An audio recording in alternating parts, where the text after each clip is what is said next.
শুভ সন্ধ্যা। আমি আলতাফ হোসেন, প্রাক্তন অধ্যাপক, রসায়ন বিভাগ, ঢাকা বিশ্ববিদ্যালয়ে। আমি একটা লেকচার সিরিজ অ্যারেঞ্জ করেছি, যেটা আপনাদের জানা আছে, যে X-ray crystallography in solid state chemistry. আজকের লেকচারটা এক্স-রে সিঙ্গেল ক্রিস্টাল ডিফ্রাকশন নিয়ে বেশি আলাপ করব। আমরা আগের লেকচারগুলো তো সিঙ্গেল ক্রিস্টাল ডিফ্রাকশন নিয়ে অনেক আলাপ করেছি। আমি আশা করছি আজকে লেকচারের পরে আমরা এক্স-রে ডিফ্রাকশন টেকনিক সম্বন্ধে যা সিলেবাসে আছে, এই সিলেবাস যেটা আমি ফলো করছি বাংলাদেশের বিভিন্ন বিশ্ববিদ্যালয়ের 8 সেমিস্টারের 2 ক্রেডিটের একটা সিলেবাস ফলো করে এই লেকচার গুলা দিচ্ছি। আমি যাই পরের স্লাইডে।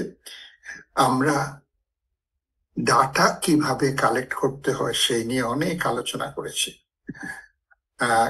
কোন কোন মেথডে আমরা ডাটা কালেক্ট করি, কিভাবে ডাটা কালেক্ট করি, ডিফ্র্যাক্টোমিটার দিয়ে কিভাবে ডাটা কালেক্ট করি, সবগুলো আলোচনা করেছি। এখন যেটা আলোচনা করব, যে ইউনিক ডাটা বলতে কি বোঝাই আমরা জানি যে রেসিপ্রোকাল ল্যাটিস পয়েন্টস ওয়েভলেংথের সাথে সম্পর্কিত। মানে ওয়েভলেংথের উপর নির্ভর করে আমরা number of reciprocal lattice points পাবো একটা ক্রিস্টাল থেকে। এবং যেটা কে যদি কপার রেডিয়েশন হয়, যে পরিমাণ রেসিপ্রোকাল ল্যাটিস পাবো একটা ক্রিস্টালের, মলিবডিনাম হলে তার চেয়ে অনেক বেশি পাবো রেসিপ্রোকাল ল্যাটিস। তো নির্ভর করে আমরা কি স্ট্রাকচার ডিটারমিন করব, কতটুকু ডাটা কালেকশন করব, এটার উপর নির্ভর করে আমরা wavelength of the radiation, x-ray রেডিয়েশনে ঠিক করবো আর কি। তো sphere of reflection, observable reflection, আমরা একটা রিফ্লেকশনকে অবজার্ভ করব, সেটা কখন করতে পারি এবং এগুলা কিভাবে অবজার্ভ করি। Distance from the reciprocal lattice origin থেকে আরম্ভ করে এটা less than the diameter of the sphere, যেটা অবজার্ভ করবো আমরা। তো সেইটা এই পয়েন্ট গুলা অবজার্ভ করব। এখন আমরা যদি রেডিয়েশনটা কপারের থাকে তাহলে আমরা বলবো কপার স্ফিয়ার, মলিবডেনাম থাকলে মলিবডেনাম স্ফিয়ার। এইসব ডিসকাশন আমরা 13 নম্বরের লেকচারে বেশ ভালোভাবে পড়েছি। আচ্ছা, এখন যেটা আলাপ করতে চাই, আমরা এই যে স্ফিয়ার, এইটারে কনসিডার করতে পারি বাই 3 প্লেনস। এইখানে দেখেন, এই যে 3 প্লেনস, এই একটা প্লেন, এই আর একটা প্লেন, এই আরেকটা প্লেন। ইচ প্লেন কি করতেছে, 2টা রেসিপ্রোকাল ল্যাটিস অ্যাক্সেসে কাট করতেছে। যেমন ধরেন এই যে এইটা 2টা রেসিপ্রোকাল ল্যাটিস অ্যাক্সেস কি, বি স্টার একটা, এ স্টার একটা, সি স্টার একটা। যে কোনো প্লেন এটা 2টা রেসিপ্রোকাল ল্যাটিস অ্যাক্সেসকে কাট করছে। আচ্ছা, এখন আমরা যেটা করব, যে আমরা যে হেমিস্ফিয়ার নিব, যে ডাটাটা নিব, যেটুকু ডাটা আমরা কালেক্ট করতে চাই, সেগুলো সব নির্ভর করে যে আমাদের ক্রিস্টালটা কোন স্পেস গ্রুপে ডিপেন্ড করে, কোন স্পেস গ্রুপ। তো আপনারা নিশ্চয়ই বলবেন, আমরা এই ক্রিস্টালের স্পেস গ্রুপ বাইর করবো কি করে। আমরা আগেই বলছিলাম যে আমরা ওয়াইজেনবার্গ ফটোগ্রাফ নিতে পারি, তারপর ডিফ্র্যাক্টোমিটারের থেকে রেসিপ্রোকাল ল্যাটিস নিয়ে আমরা সিমেট্রি এলিমেন্ট খুঁজে বাইর করবো, এবং সিমেট্রি এলিমেন্ট থেকে তারপরে স্পেস গ্রুপে যাব। তো আমাদের ক্রিস্টালের যে স্পেস গ্রুপ আছে, যেটা আমরা ডিটারমিন করব, সেই স্পেস গ্রুপের নির্ভর করে আমরা ইউনিক ডাটা নিব। নেক্সট স্লাইডে গেলে পরে আমরা এটা আরো ক্লিয়ার হবে। যেমন ধরেন, আমাদের যদি একটা ক্রিস্টাল থাকে যার স্পেস গ্রুপ ট্রাইক্লিনিক, তাহলে কি হবে, যে আমাদের যে ডাটা নিতে হবে, আমাদের এই পুরো ইউনিক ভলিউম ডাটাটা নিতে হবে। এই পুরো ডাটা, এখানে যতগুলো রেসিপ্রোকাল ল্যাটিস পয়েন্ট আছে, সবগুলার ইন্টেন্সিটি কালেক্ট করতে হবে আমাদের। কালেক্ট করলে পরে আমরা বলবো যে এটা একটা unique data for this triclinic crystal system. আচ্ছা, যেই মুহূর্তে আমরা করলাম কি হায়ার সিমেট্রি এলিমেন্টসে গেলাম, যেমন ধরেন ট্রাইক্লিনিকে যদি, মনোক্লিনিকে যদি যাই, তাহলে আমরা দেখবো একটা পয়েন্ট সিমেট্রি এলিমেন্ট আছে, যেটাকে 2/n বলে। ওই ওই স্পেস গ্রুপের মনোক্লিনিক স্পেস গ্রুপের এইরকম একটা সিমেট্রি এলিমেন্ট আছে। যদি তাই হয় তাহলে অ্যাবসলিউট ভ্যালুজ এইচ কে এল এর আমরা কি করব, আমাদের কি হবে, দুইটা সেটে ভাগ হয়ে যাবে। আর এই দুইটা সেট যদি ফ্রিডেলস ল যেটা এটা যদি ফলো করে তাহলে আমরা এইগুলা পাবো। অবজারভেবল ইন্টেন্সিটি যেটা আই আর এইচ কে এল হলো একটা প্লেন, আমরা ইকুইভ্যালেন্ট টু এই যে আই, আমরা এখানে মাইনাস দেখছি না, আমি বার বসাতে পারি নাই বলে আমরা এটাকে পড়ার সময় পড়বো A I bar H bar K bar L. Similarly এটা ইকুইভ্যালেন্ট হবে কি, এটা আমি বলতেছি মনোক্লিনিক স্পেস গ্রুপের জন্য, যে কি হবে যে I bar H K bar L and so forth, এই লোগুলা ফলো করবে। এখন যদি আমি মনোক্লিনিক একটা ক্রিস্টালাইজেশন দেখি, তার মানে এই যে এইটা হলো আমার ইউনিক ডাটা, এই রেসিপ্রোকাল পয়েন্টস গুলা ইউনিক ডাটা। আমরা যদি আরো হাইয়ার সিমেট্রিতে যাই তাহলে কি হবে, যেমন অর্থরম্বিক যদি নেই আর সিমেট্রি এলিমেন্ট যদি এম এম এম থাকে, তাহলে এই ফ্রিডেলস ল এইটা হোল্ডস গুড করে, এই যে এখানে I H k L is equal two I bar H bar K L and so forth, এটা হোল্ড গুড করে। তার মানে আমরা তখন এই হায়ার সিমেট্রি ইউনিট ডাটা একটা অক্টেন্ট হবে, হ্যাঁ, এই যে অক্টেন্ট হবে। আমরা যদি আরো হায়ার সিমেট্রিতে যাই, যেমন ট্রাইক্লিনিক কিংবা কিউবিকের বেলা যদি যাই, তাহলে দেখবো যে আমরা অক্টেন্টও নেওয়া লাগবে না, লেস দেন এই যে অর্থরম্বিকের বেলা এই অক্টেন্টটা নিয়েছে। তো যদি এটা ট্রাইক্লিনিক কিংবা কিউবিক হয় তাহলে অক্টেন্টের চেয়েও কম পরিমাণ ডাটা কালেক্ট করলে আমাদের হয়ে যাবে। তো এই জিনিসগুলা আমাদের ফলো করতে হবে টু কালেক্ট ডাটা, এবং ডিপেন্ডিং অন স্পেস গ্রুপ। এইটাকে আমরা ইউনিক ডাটা বলবো, যে ইউনিক ডাটাটা নিতে হবে, আমাদের সবগুলা ডাটা পয়েন্ট নেওয়ার দরকার নাই। আমি যেমন একটা এক্সাম্পল দিই, যে আমার একটা মিরার প্লেন আছে, আর মনে করেন এইচ কে এল একটা প্লেন আছে। তো মিরার প্লেন করছে কি, ইমিডিয়েটলি আরেকটা প্লেন ক্রিয়েট করছে, যেটাকে আমরা মাইনাস এইচ কিংবা বার এইচ বার কে এল করতে পারি, বলতে পারি। তাহলে কি হবে, যে একটা প্লেনের ইন্টেন্সিটি কালেক্ট করলে পরেরটা আর আমার কালেক্ট করা লাগবে না, কারণ ওইটা সিমেট্রি রিলেটেড হয়ে গেল, তো পরেরটা কালেক্ট করা লাগবে না। এইটাকেই আমি বোঝাতে চাচ্ছি, এবং ফ্রিডেলস ল দিয়ে এইটা হোল্ড গুড করে। তার মানে আমরা যখনই ডাটা কালেক্ট করব, কতটুকু ডাটা, কত অক্টেন্ট না অক্টেন্টের বেশি না কি অক্টেন্টের চেয়ে কম, সেটা ডিপেন্ড করে কোন স্পেস গ্রুপের ক্রিস্টাল এইটা। এটা আমি আশা করি এক্সপ্লেন করতে পারছি। তারপরে এখন আসে ডাটা রিডাকশন করতে হবে। আমি তো ডাটা পেয়ে গেলাম, যে ডাটাটা পাইছি এটাকে কি বলবো আমি, র মেটেরিয়াল। কিসে, যে অবজারভেবল ইন্টেন্সিটি যেটুকু দরকার যেটা, সেটা আমি কালেক্ট করেছি এবং এটাকে র মেটেরিয়াল বলবো। আর এই র মেটেরিয়ালটাই আমার ইনপুট হবে 3D স্ট্রাকচার ডিটারমিনেশনের জন্য। তো একটা জিনিস সবসময় মনে রাখতে হবে, যে এই র মেটেরিয়ালের মধ্যে অলমোস্ট সব ইনফরমেশন আছে স্ট্রাকচার ডিটারমিনেশনের জন্য, কিন্তু আমাকে কি করতে হবে, এই র মেটেরিয়াল থেকে খুব এক্সপেরিয়েন্সড ওয়েতে ডাটা এক্সট্রাক্ট করতে হবে, অবজারভেবল ইন্টেন্সিটি ডাটা এক্সট্রাক্ট করতে হবে, এবং সেটাকে আমি বলবো আমি ম্যানিপুলেট করে এই ডাটাকে, বাট আমি কোনো কিছু বাদ দিচ্ছি না, আমি প্রপার ফরম্যাটে নিয়ে আসতেছি 3D স্ট্রাকচার ডিটারমিন করার জন্য। এই যে প্রপার ফরম্যাট, যেটাকে আমি বলবো ইউজেবল ফরম্যাট, এই ইউজেবল ফরম্যাটে আনাকে আমরা ডাটা রিডাকশন বলি। এবং সেই ডাটা রিডাকশনের জন্য প্রচুর সফটওয়্যার আছে, যে আমি আমার র মেটেরিয়ালটা দিব, আমার স্পেস গ্রুপটা বলে দিব, আমার সিমেট্রি এলিমেন্ট গুলা বলে দিব, তারপরে আমার র মেটেরিয়াল থেকে এই স্ট্রাকচার ফ্যাক্টর মডুলাসটা ক্যালকুলেট করা হয়ে যাবে। তো স্ট্রাকচার ফ্যাক্টর মডুলাস কিসের উপর নির্ভরশীল, এই যে দেখেন, এটাকে আমরা বলি F nought, observable structure factor modulus, proportional to root over যে ইন্টেন্সিটি, অবজারভেবল ইন্টেন্সিটি। তো দেখেন এইখান থেকে আমরা এই অবজারভেবল ইন্টেন্সিটি থেকে অবজারভেবল স্ট্রাকচার ফ্যাক্টর ডিটারমিন করতে পারবো।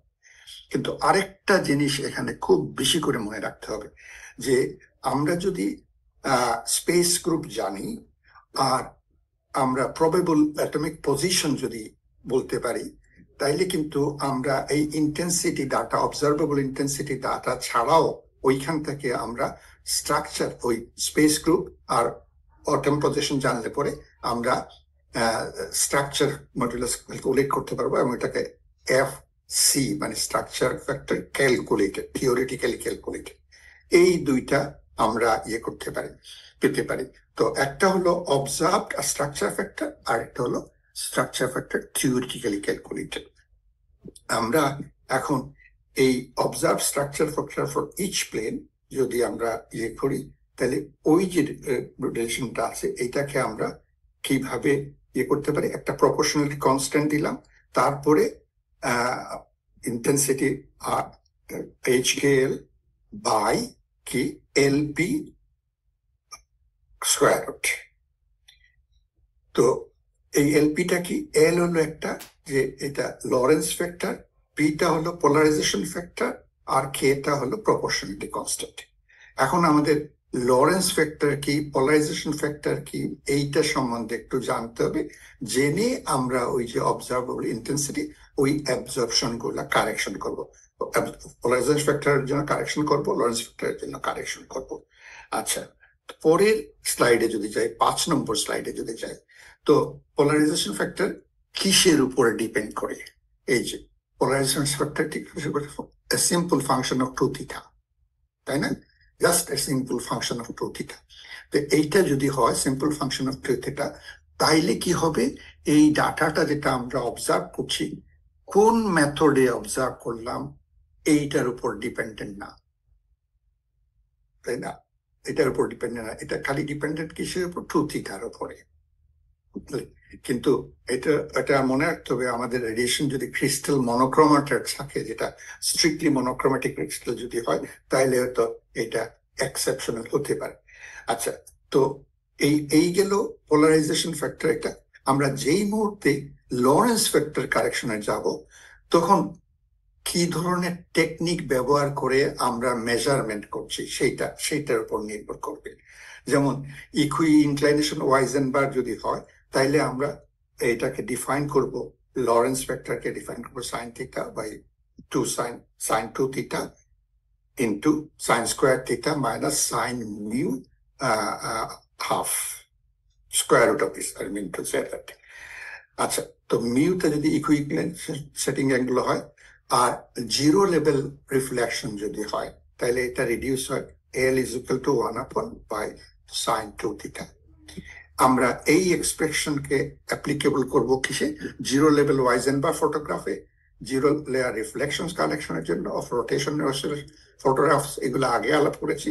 ডিফ্রাক্টোমিটার ডাটা অবটেইন করব ইউজুয়াল 2θ ওমেগা স্ক্যান দিয়ে, যেটা আমরা আগে আলাপ করে আসছি। আমরা আরেকটা জিনিস এইখানে বলে রাখি, যে এই যে FHKL is equal to, আমরা আগের স্লাইডে যে দেখালাম সেটা K of the equation is depends on, ওই যে K টা কিসের উপর ডিপেন্ড করে? ক্রিস্টাল সাইজের উপর, বিম ইন্টেন্সিটির উপর, and number of fundamental constants এর উপর ডিপেন্ড করে এটা। এবং প্রথম দিকে আমরা যেটা করব, আমরা এই ডাটা রিডাকশনে সাধারণত এই K-টাকে অমিট করে তারপরে প্রথম দিকে ক্যালকুলেশন গুলো শুরু করব। তো ক্যালকুলেশন, এই যে F রিয়েল, মানে রিয়েলটা কি?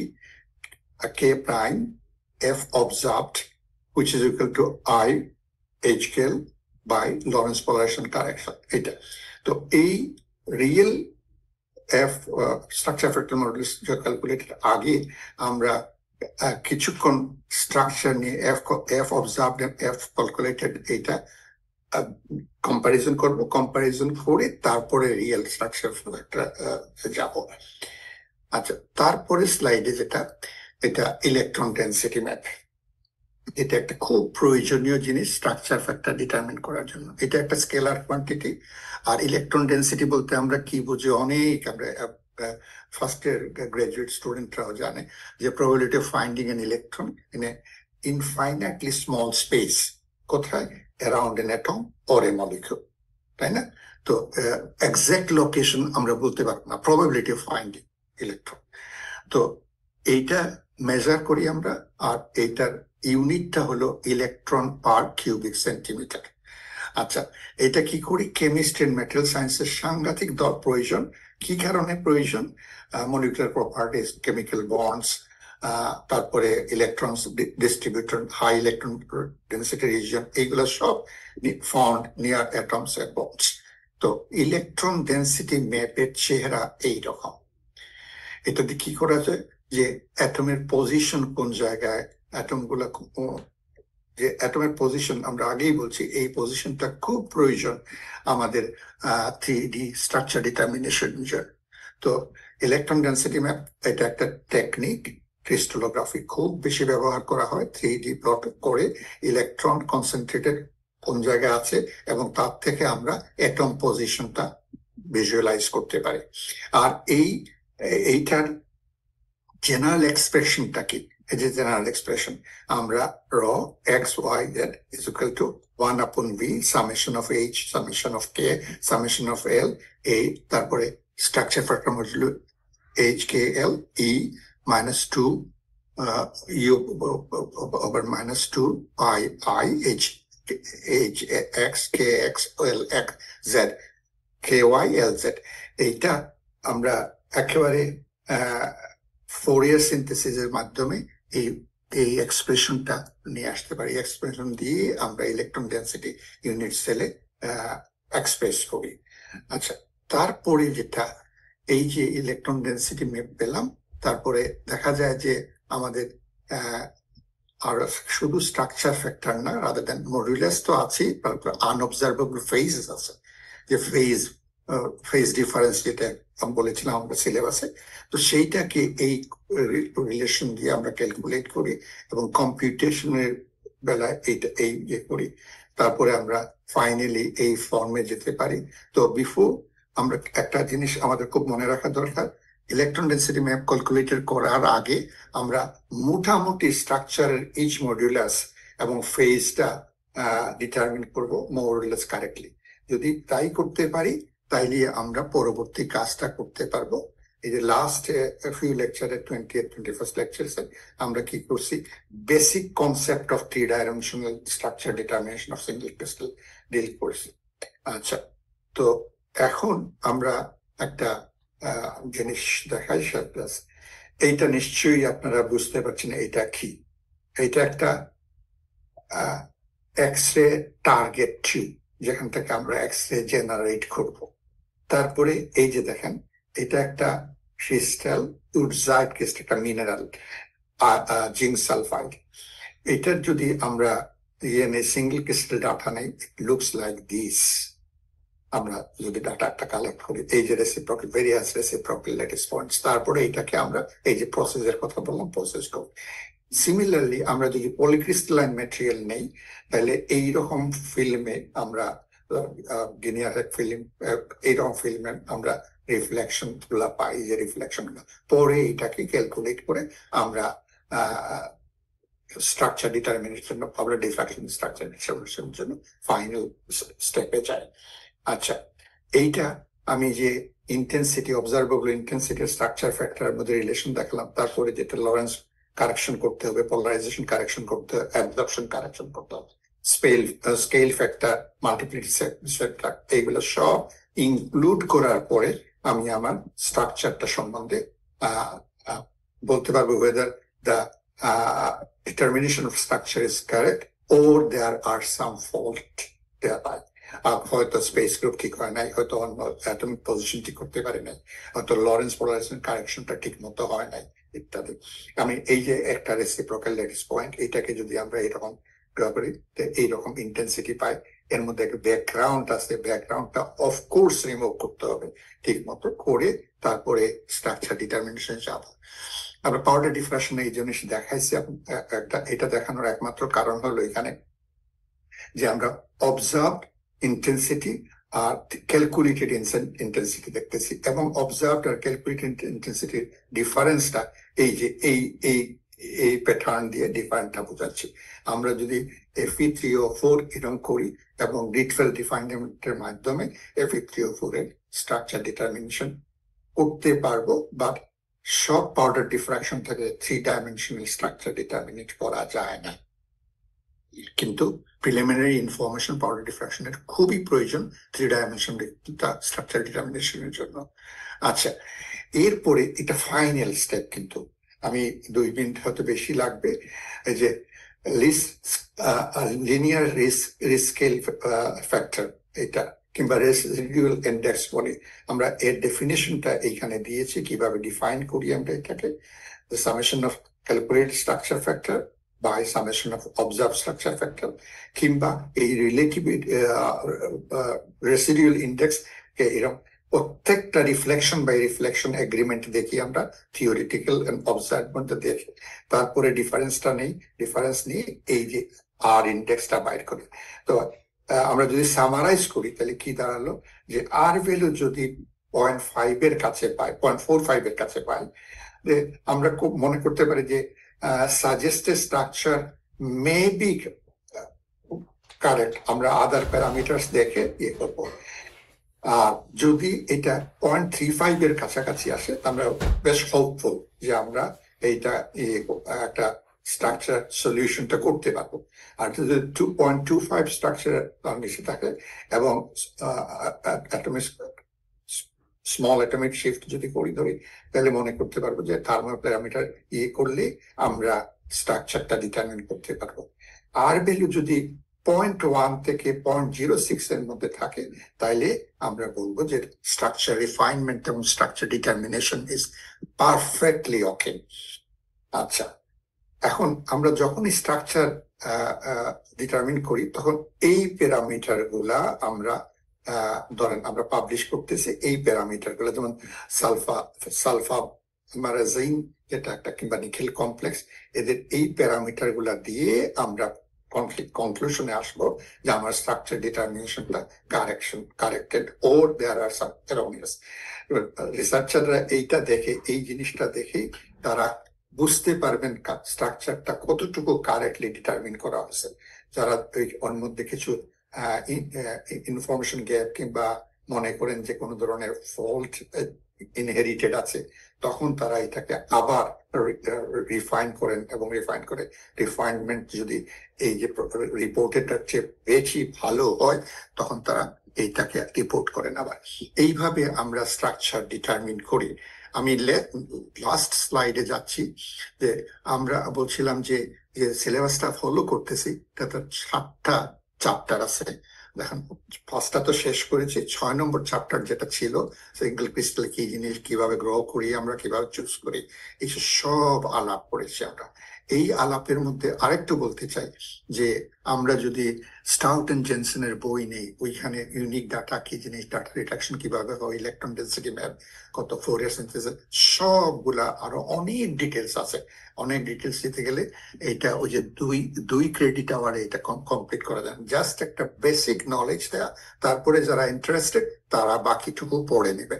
এখন লাস্ট চ্যাপ্টার হবে স্ট্রাকচারস অফ সলিডস। তার মানে আমরা এতটুকু জানলাম, কিন্তু এটাকে কিভাবে এক্সপ্রেস করব, স্ট্রাকচারটা কিভাবে রিপোর্ট করব, কি পদ্ধতিতে এটা আমরা আগাতে পারি। যেমন একটা পদ্ধতি দেখা যাবে ক্লোজ প্যাকিং বলতে একটা আছে, আমরা ক্লোজ প্যাকিং ওয়েতে স্ট্রাকচার ডিসক্রাইব করব, আমরা পলিহেড্রাস ওয়েতে স্ট্রাকচার ডিসক্রাইব করব।